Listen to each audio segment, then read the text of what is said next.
everyone. This is your host, Michelle, and you're listening to the Mindful Podcast, the show that aims to break the stigma associated with mental health. Today, we will be talking about women and the Lgbtq community inside the music industry with Club Space resident DJ, Filipino-born, Miami-raised, Rachel Tumada, aka Ms Mada. Hello, everyone. Welcome to the Mindful Podcast. Today, we have wonderful Rachel with us. How are you today? I'm good. It's hot outside, but I managed to make it here, not on time. No, it's okay. Nobody was on time. So for those who don't know you, do you mind introducing yourself for our audience, telling us a little bit about yourself personally, professionally? Okay, so my name is Rachel Tumada. I go by the moniker Ms Mada, and I've been DJing for about, I don't even remember anymore. It's 12 years now, but I've been working in the music industry like around 10 years. I DJ, and on top of that, working in the industry, I'm the operations director for Club Space in Miami. So I handle the contracts, I handle the logistics, I handle the accounts payable for DJs and so on and so forth. So I'm in touch with a lot of aspects in the music industry, agents, tour managers, the artists themselves, and so on and so forth. And promoters in other cities as well. So, wow. Yeah. Okay. So you do it all. And on top of that, you're a resident DJ at Club Space. Yeah, right? I'm a resident at Space as well. Yeah. Nice. Okay. So how did you get into this DJ world, this music industry? When did that start? It started, I didn't have the aspiration of being a DJ until maybe the end of high school. And it was just a thought in the back of my mind. I went to my first Ultra Music Fest like when I was 16, and that's when I was really big into like house music. And then when I got into college, a lot of my friends that I had met up there in Orlando, I went to UCF. Okay. A lot of them were DJs, and they would tell me like, hey, your music taste is great. Why don't you like dabble in DJing? Like just come to my house and we'll teach you. We'll hang. So that's like, yeah, exactly. And that's basically how it started. And then I decided to buy my own equipment, and then I just, kind of started from there. And it wasn't until I started frequenting like regular parties in Miami. And I'm talking about like, I was going to school in Orlando, but all the DJs I enjoyed were playing in Miami. So every weekend I would drive down to Miami from Orlando and then drive back up to Orlando for class. Oh my Monday morning, drive back up. You gotta love them. Yeah, to do that. Yeah, it was passion at that point. It wasn't until I was frequenting the regular party circuit that I got to meet the promoters of these parties. Davide Danese of Lake Miami, for example, he started to take notice that I was, coming more often, and I told him I was a DJ. And then he gave me my first shot at Treehouse. So, yeah. Treehouse. Yeah. That's nice. Okay. Wow. That's a lot. Did you ever graduate or finish? What degree were you going for? I'm just curious. Okay. So I had multiple choices. The last one was Health Services Administration. And then I changed my major again to interdisciplinary studies. And then I just dropped out. So, yeah. Well, you find your passion, art is your thing. Yeah. And my mom didn't fully accept it until I was able to basically support myself and pay my own bills. She's like, you know what? If you're not starving and you're not homeless, you do whatever you want. Yeah, exactly. Okay. Yeah. So in the beginning, she was a little hesitant. Yeah. As usual. Yeah. She's like, why are you in Miami again? Like, why are you here? Aren't you supposed to be going? Like, what am I paying the school for? Like, yeah. Like, just drop out. Yeah. Just tell me what you want. Yeah, it took a little bit until, she saw my name on flyers on social media and stuff. She's like, okay, this is serious. Yeah. Yeah. Was she proud? Oh, yeah. She's very proud now. Yeah. She was probably like half proud like 5 years ago. Okay. Now she's like, okay, fine. Yeah. Nice. Okay. Now, when you talk about the music industry, what would you say are some pros and cons of it, of working inside the club or as DJ or just in general? Well, the pros is definitely like the music, people being receptive to that, people like enjoying it. Honestly, that's the main thing for me. Traveling, obviously, I get to see all these places I never would have thought to travel to. Like I've been to Moscow 4 times. Wow. In my life. Who could say that? A lot of people can't. Yeah. I think being immersed in the industry, there's a lot of people that are willing to to give me advice, you know, just to say like, hey, like if you need help with like music production or whatever, like I'll show you the ropes. Those are the pros for me. I think the cons is the touring aspect. It's very, very rough. Like you're in and out of a city less than 24 hours just for a show because you have to make it to the next show. I can't imagine. I think a loss also like a lot of people, especially like people who have been in the industry for a while, they can be very patronizing. Okay. And they treat me like, you know, yeah, it's kind of like they're nice, but then there's kind of like a backhanded thing to it. Okay. I don't really know much, but I do know more than they think that I do. Okay. So, you know, there's that. But yeah, that's basically. Other than that, it's been a great experience. I honestly, it beats a 9 to 5 and I'm happy doing what I do. I love what I do. So I can't trade it for anything. That's amazing. I mean, that's the secret, right? If you love what you do, absolutely, it's not really a job. Yeah, you never work a day in your life. Yeah. That's amazing. Okay. What are a few ways in which music has impacted your life or how it has impacted in the community in general? What do you mean in impacted in the community? Let's start with how has it impacted in your life personally, music? Well, in my life, I think I can attribute a song to my mood in a certain way can be impactful in the sense of like changing the way that I feel. And I think that's one of the most powerful things about music, that's the thing that I can do. Or if you're feeling sad, you can put on a sad song and then you just like write it out. Yeah, exactly. It's catharsis. Yeah. Another way that has been impactful for me is inspiration. Like I'll hear a song that I've never heard before that's different, but it's also very, I don't know, it intrigues me and it makes me so, I don't know, so inspired to like get into the studio and be like, okay, like I know what I want to mirror, but make it my own. And that's one of the rare things of music that what it does for me. So when it inspires me that way to be in the studio, which nowadays I'm not because I'm working so much.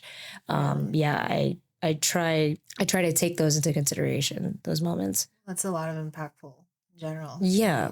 And like, I think I can attribute like a memory to a song. Like if I hear a song, I'll be like, oh, wow, I remember driving with my mom because my mom used to listen to Ambrosia and the Eagles a lot. So if I hear a song of theirs, I'll be like, oh, this reminds me of when I was a kid, like driving to church with my mom. Course. Yeah. And we all get that too. Yeah, exactly. Same with smells too. It can just bring you back. Yeah, it can bring you back. Quickly. Yeah. In the community, I can only assume when you play as a DJ, like how it affects other people in general. Well, that's what I mean. Okay. Well, hopefully whenever I play, I hope people enjoy it and don't hate what I play. They do. No, there's a lot of people that, you know, that you can't make everybody happy. And, you know, that happens. I see comments on my social media sometimes, but, I think that it's a testament to what we do every weekend at Space. Like people keep coming back and it's in the community. The community changes every year because there's new faces always, but there's a lot of the older friends that are there for years that I see them all the time. It's like a family reunion every weekend. So that way of it being impactful in that community in that sense. That's you're doing something right. Yeah, right? Exactly. The same people keep coming back. Yeah, the same people keep coming back. And it's like, you know, they're lawyers now, they're doctors. Like there's no limit like to, you know how they say like, oh, you're like over 40, 50 years old. You're like, why are you at the clubs? Like, no, they love the music. Yeah, I see it. Yeah. Exactly. Okay. So would you say music is your main artistic outlet? Do you use music as an outlet at all? I do. Definitely. It's one of my main forms of expression, I guess. However, if I'm feeling a certain way, I can't relay that. Like, let's say, for example, I'm like kind of sad at something. Yeah. I can't relay that into my music at a show because then everybody's going to be sad. And then it's like, I'm not doing my job correctly. However, if I'm in the studio by myself, I have the freedom to you know, I have the creative freedom to play whatever I want, make whatever I want. So it's not strictly to electronic music. I can, you know, I can make lo-fi hip hop if I want to. I can make something dreamy, you know, if I'm feeling it at the moment. But yeah, definitely music is my main artistic expression. Yeah. That's great. I love lo-fi hip hop. Oh, me too. Oh, girl, I'm gonna send you I'm gonna send you a playlist. Amazing. I didn't even know I liked it. Somebody else played it, and I was like, "What is this? Can you send me that playlist?" Yeah, I listen to it a lot when I'm like over like electronic music. If I'm over like hip hop, if I'm over house music or like techno or whatever, I'm like, okay, I listen to that. I get through what I need to get through. It's like very soothing, very relaxing. That's amazing. Okay. So I wanted to talk to you. Women in general have difficulty gaining entrance and acceptance into this industry, right? It's traditionally run by men. Particularly the entertainment industry has long been dominated by men, and women have left on the fringe, making it difficult for roles as yourself to be creators or decision makers about the way that they're represented. Have you felt or seen a difference due to the fact that you are a woman in this industry? And yes, absolutely. I think it's changed now. I think there are more women in the industry than ever. And there's a lot of women in the industry that you don't see. I mean, you see the artists, you see the DJs. And it wasn't until that I was working behind the scenes, working with Davide, doing the bookings, that I got to see that many of these artist agents are women. Okay. They're women. And they're like top of their game, like agents, highly respected. But this is the thing. These are the women that you don't see. Mm-hmm. And now it's more female DJs than ever. And I think back then, if you would have asked me this question, if you know, if it's impacted the way that I got into the industry like 10 years ago, like I would have told you, like, yeah, it's difficult. You know, you have to earn your place. You have to earn your stripes. They're just going to look at you and be like, oh, they only put her in the lineup because she's just a girl, you know? Of course. And so it's been different over the past 10 years. You've seen an improvement. So nowadays, I mean, that now the stigma is like, oh, this girl takes pretty pictures on her social media, and like she's an influencer, and then she became a DJ, and that's why she's a DJ. Oh yeah, that stigma is very prominent right now. So, you identify yourself as somebody part of the LGBTQ community, correct? Yeah, I do. You identify yourself as? Well, I'm gay, bi, lesbian. I mean, I don't really put a label on it, but right now I'm in a lesbian relationship with my partner. I did identify as bisexual. I had a boyfriend before I met my partner, so. Okay. But I'm in a lesbian relationship, yes. How long? She's going to kill me after this one. We're going on 12 years almost. Nice. 12 years will be in February. No, March. Sorry. So it's March. A long relationship. Yeah. Amazing. Yeah, basically the length of my career. Right. You met her like at the beginning. Right, yeah. When you were coming from Orlando. Right. Yeah, exactly. I was still actually traveling back and forth from Orlando to Miami and to shows, and then eventually we got together, and then that made it more of a reason for me to drive down all the time. But yeah, we connected through music. I was a DJ before I even met her. So, but it was the catapulting of my career that she's been there for she was there for ups and downs. Absolutely. Amazing.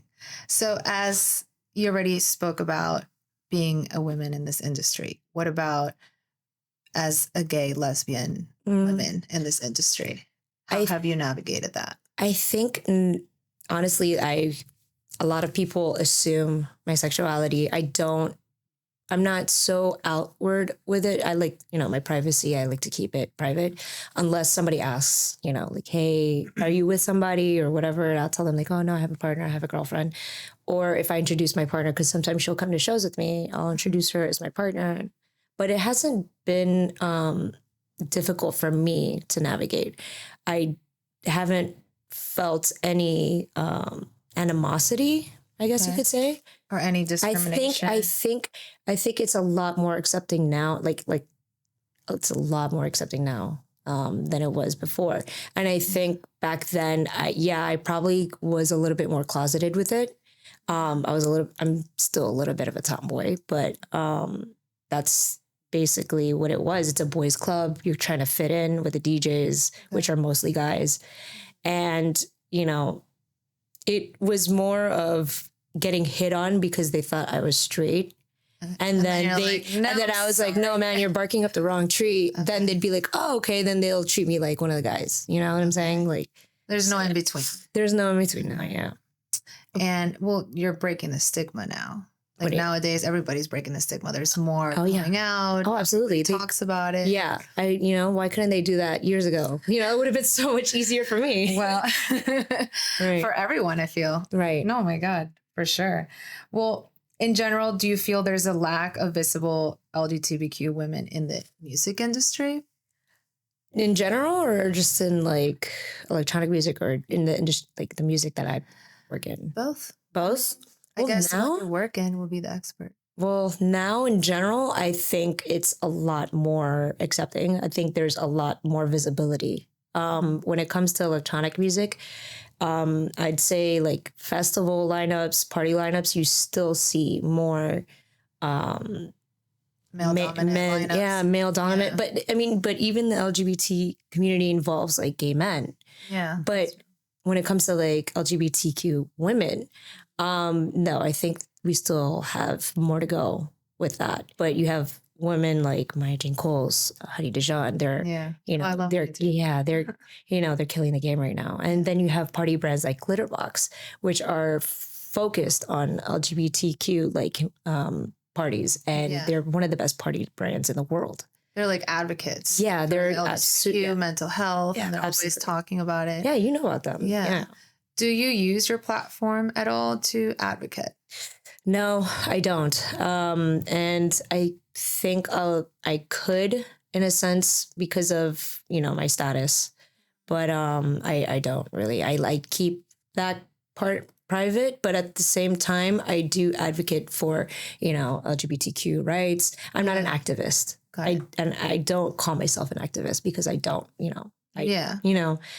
but I do advocate for those rights, for my rights. Yeah, of course.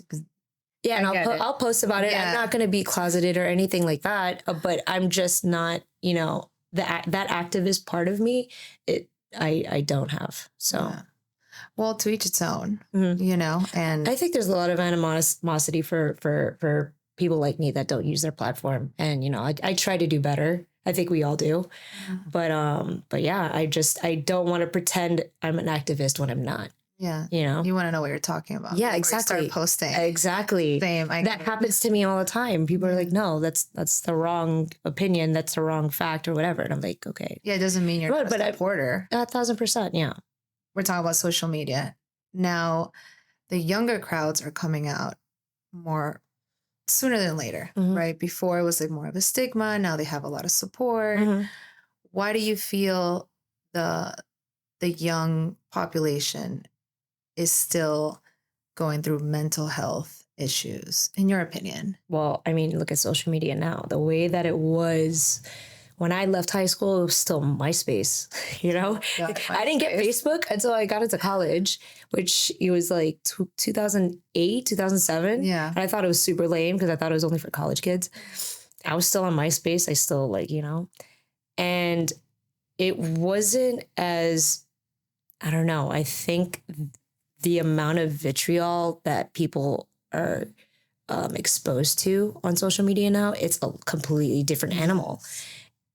Bullying, harassment, it's compounded so much with the way that social media is now. And with the kids that they just grew up, they're not even grown up when I'm talking about, they're young adults. Yeah. Like teenagers.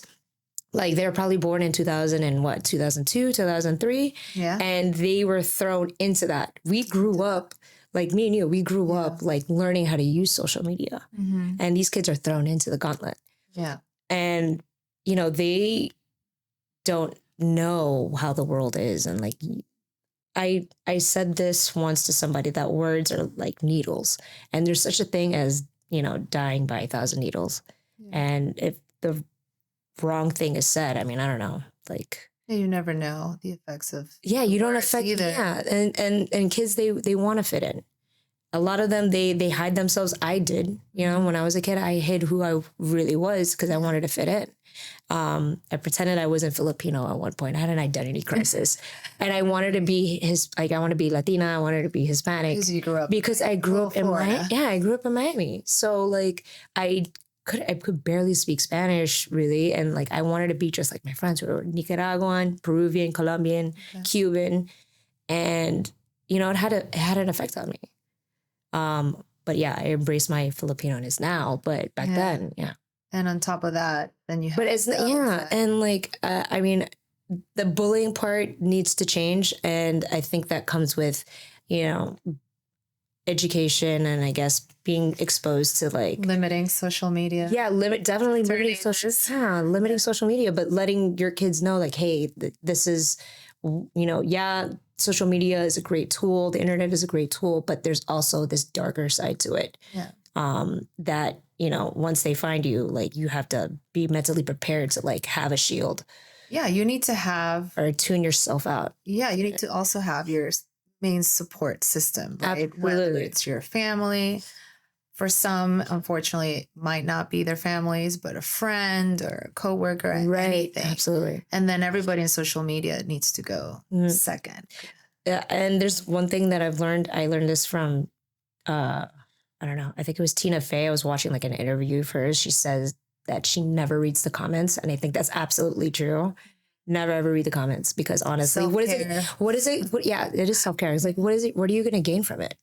Because there's going to be looking for. Yeah, because there's going to be overwhelming positive responses, whatever. Then you get that one person that says a hateful thing and you never forget it. Yeah. You have to be very strong-minded to read a bunch of comments and negative comments and still say it's not okay or pretend or like can't forget what you read. Yeah.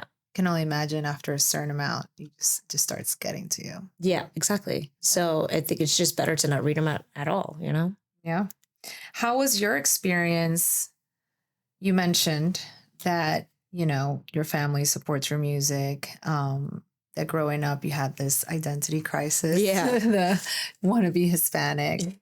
What about, how was your experience coming out as a young adult?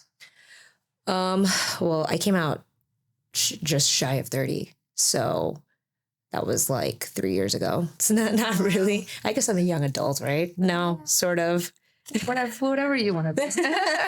I'll go with it. Okay, yeah. No, so half my brother is considered like liberal, more open-minded. He and I like align politically, prospectively. Okay. My sister and my mom are like Christian Republicans. So for the longest time, I kind of took a step back and decided I wasn't ready to tell them. And then right when I was like turning 30, I was like, you know what? I'm just going to rip off the Band-Aid and just let them know. My sister was super supportive. She said she already knew. Okay. I'm like, why didn't you tell me that you knew? She's probably waiting for you to say something. Exactly. My brother, I had came out to him like years before, so he had already known. And then when I came out to my mom, she was just like, okay. And she holds on to her faith. I mean, her history growing up, really poor in the Philippines, and faith was all she had. So I didn't push her to accept it. Okay. But we kind of like agreed to disagree, where we were both like, okay, don't agree about this, but I still love you. Okay. And we, kind of like, we brought it up and then never brought it up again. But yeah, my family still supports me and what I do, and they still love me. So that's more than I can ask for. I don't push it more than what, they can handle. Really have to. No, than what they can handle, Yeah. So it's different culture. Yeah. Different, religion's a big part. Yeah. So you definitely don't want to push them absolutely to the corner if they show you love regardless. Yeah, exactly. Really matter. Exactly. They still feel good to tell them. Oh, absolutely. Yeah. At 30? Yeah, girl. Like right now, kids are going, coming out as young as 13, 14, 15. And especially that kind of that pressure when you're younger, it's a lot more, I think, I want to say damaging, but it's a lot more heavier than when you are an adult, because, you're paying your own bills, you're making your own money, you're living on your own, you don't know. Whatever happens, Yeah, you're still independent. Exactly. You don't know if like your family will disown you or like, kick you out of the house and, and all these things. Living hell. Exactly. You still have to live with them. Yeah. And I understand that fear, Was that your main fear?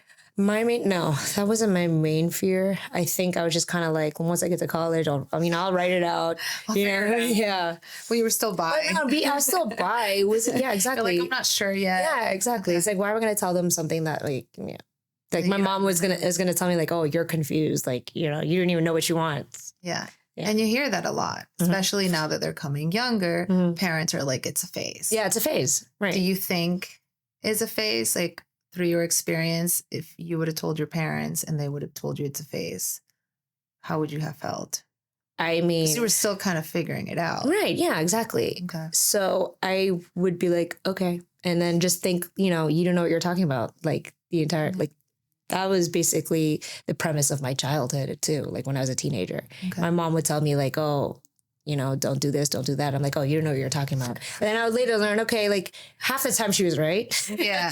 But now when you're older, you say that, not when you're young. When you're young, you're like, I'm always right. You're always wrong. Right. Exactly. That's the kid's way. Yeah. Yeah. The adolescent way. Yeah. The adolescent way. Yeah. Oh my God. Okay. I think you already answered this, but have you gotten any positive or negative feedback from your fans due to your sexual orientation? You mentioned you've had bad comments, but they've been for the music in general, right? Not for you as a person, or it's been overwhelmingly positive. Like I'll post, my partner's birthday or our anniversary through a story. Like I post things. I don't hide it. I'm not positive but you about it. Don't. I don't like. I'm not I'm not so outward about it. You know what I mean? It's been overwhelmingly positive, and honestly, it doesn't hinder like anything about me. I'm pretty open, honestly. Yeah. I don't force it, nor do I hide it. So you're right in the middle, right? I mean, that's how it should be. For me, it's just it comes naturally, Yeah. And when it comes to your mental health in general, when you're touring, when you're dealing with your relationships, everything in general, how do you handle your own mental health? Oof. It depends. Do you do anything to stay mindful? I guess you could say it's a lot of, like if I'm touring by myself, if I'm alone, then, it's my partner, obviously, or talking to my friends. Obviously, they're not in front of me, but I'll, I have that support system.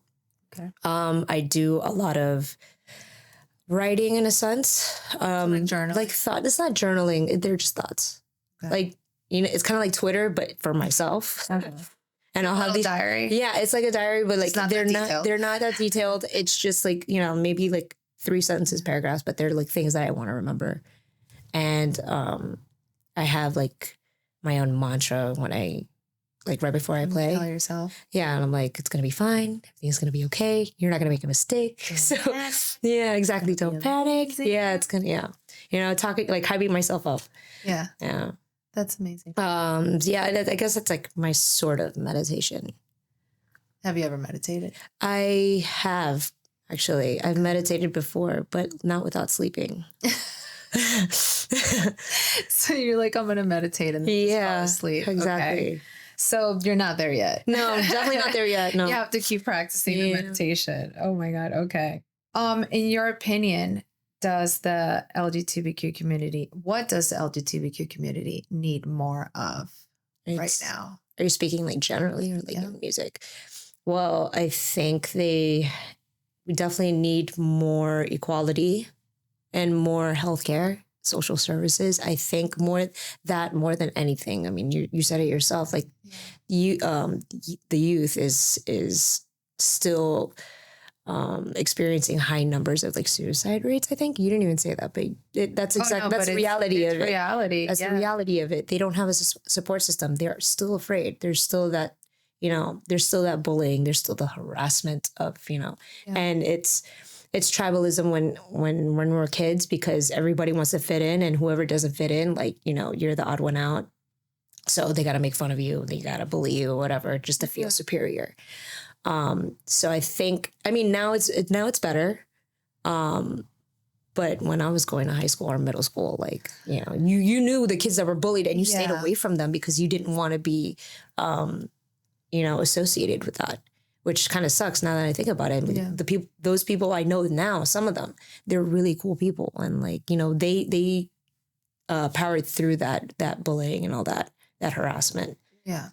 Well, in my experience, I've done school counseling, and a lot of the kids bully without knowing that they're bullying. And sometimes, not all cases, but when you sit them down and explain, like, you know, these words are hurtful to the other person, and you confront the situation, most of them really stop. So it's all about nice knowledge and explaining to them, like, it might be funny to you, right, but it's not. But this girl or boy is crying, right, going home crying, right. They won't show the weakness to your face. Yeah. So I'm not saying all cases are like that, but I feel just communication and support, right, and the same with parents. You know, I'm seeing that they come to me and confide in me, and they tell me these things, and they're afraid to tell their parents, you know, and sometimes I'm able to talk to the parent and explain to them, I get your religion or I get your culture, but suicide rates are going up for the LGBTQ community. And if your child is going to be a part of this community, they need a lot of support. Exactly. Would you rather be the support, or would you rather to go to a friend that has no idea what they're doing in life? You're the adult, right? Exactly. Most of the times I get good feedback, and I'm able to at least sit them down and talk to them and have that like open conversation. I'm not here to tell you what to do, but I'm giving you the facts. Right. And usually that's enough. It's advice. It works. Yeah. It's great advice too. And I wish, you know, there was more of that, you know. Like when I was growing up. We need more school counselors. Yeah. And more mental health support in the school system. Yeah, absolutely. Oh my God. All right. Well, what a great conversation. I wanted to close out by asking you, what would you tell a young female artist that's aspiring to be a DJ or aspiring to be in the music industry? Work hard, especially ask for advice. I mean, and now there are YouTube videos about like learning how to make music, which, that's true. You know, like I wish. It's like, it's like I wish I had this much like, you know, tools at my fingertips that I would have known about. I still had like Napster when I was growing up. Remember that? Not a lot of people remember that. Kazaa. On LimeWire? Yeah, LimeWire, Kazaa. Yeah, exactly. I just said Home Fam without saying Home Fam. Girl, it's okay. We're both. But yeah, the resources, the tools that are available now, use them, learn. If you can't make it unless you have the passion for it. You can't, and it's not, if you're aspiring to be like a superstar, just to be a superstar or celebrity or whatever, don't do this. Do something that makes you passionate and makes you love what you do. And if music is what you love, then yeah. Then it should follow, right? Yeah, exactly. Everything will fall into place. Also, like, keep your wits about you. And, you know, network. And I guess young girls won't know how to network, but definitely ask how to network. Learn how to network, yeah. Search for the tools. For yourself. Yeah, exactly. Don't get intimidated. Exactly. And definitely also be yourself. Don't try to hide who you are, because your personality is going to show in your music, and that's what's going to stand out. If you pretend to be somebody else, like, they're going to just look the other way. Yeah, like somebody else. That's something that I've learned like almost late as well, emulating somebody else. And then I was like, okay, like, I'm going to do my own thing. Exactly. As soon as I started doing my own thing, and now I'm getting a lot more gigs and getting noticed. So it's worked out for me. Yeah. More things to come. Yes. All right. Well, thank you for coming. Oh, thank you for having me to the Mindful Show. Guys, don't forget to follow us and like. We're going to give Rachel's information on the link. We're going to put all her contact info in case you have any more questions in regards to the DJing world, music industry. And yes, thank you. Thanks for I like doing that. Oh man, I'm sweating. Gets to me. I'm sweating. Have some of your water.